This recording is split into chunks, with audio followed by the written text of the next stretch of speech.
దేశాన్ని విడగొట్టేందుకు కాంగ్రెస్ కుట్ర చేస్తుందని ప్రధాని నరేంద్ర మోదీ ఆరోపించారు.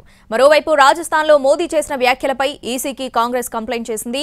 55 ఏళ్ల పాలనలో ఎప్పుడైనా ఎవరి నుంచైనా కాంగ్రెస్ మంగళసూత్రాలు లాక్కుందా అని ప్రశ్నించారు ప్రియాంక గాంధీ. దేశవ్యాప్తంగా లోక్సభ ఎన్నికల ప్రచారం జోరందుకుంది. ఛత్తీస్గఢ్లోని శక్తి జిల్లాలో ప్రధాని మోడీ ప్రచారం నిర్వహించారు. దేశాన్ని విడగొట్టేందుకు కాంగ్రెస్ కుట్ర చేస్తోందని ఫైర్ అయ్యారు. గోవాపై భారత రాజ్యాంగాన్ని బలవంతంగా రుద్దారంటూ దక్షిణ గోవా కాంగ్రెస్ అభ్యర్థి వ్రియాటో ఫెర్నాండెస్ చేసిన వ్యాఖ్యల్ని తప్పుపట్టారు. కాంగ్రెస్ అధికారంలో ఉన్న రాష్ట్రాల్లో హనుమాన్ చాలీసా విన్నా నేరంగా చూస్తున్నారన్నారు. సంపద పునఃపంపిణీ కోసం సర్వే చేస్తామని కాంగ్రెస్ నాయకులే చెప్పారని, ఆ రహస్యాన్ని బయటపెడితే తనపై నిందలు వేస్తున్నారన్నారు మోడీ.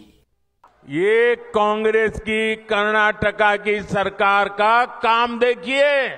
अपनी छोटी सी दुकान में एक गरीब आदमी भक्ति भाव से प्रभु हनुमान जी का स्मरण करते हुए हनुमान चालीसा सुन रहा था, उसको लहू लहान कर दिया गया।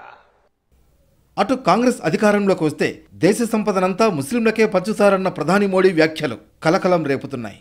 55 ఏళ్ల పాలనలో ఎప్పుడైనా ఎవరి నుంచైనా కాంగ్రెస్ మంగళసూత్రాలు లాక్కుందా అని ప్రశ్నించారు ప్రియాంక గాంధీ.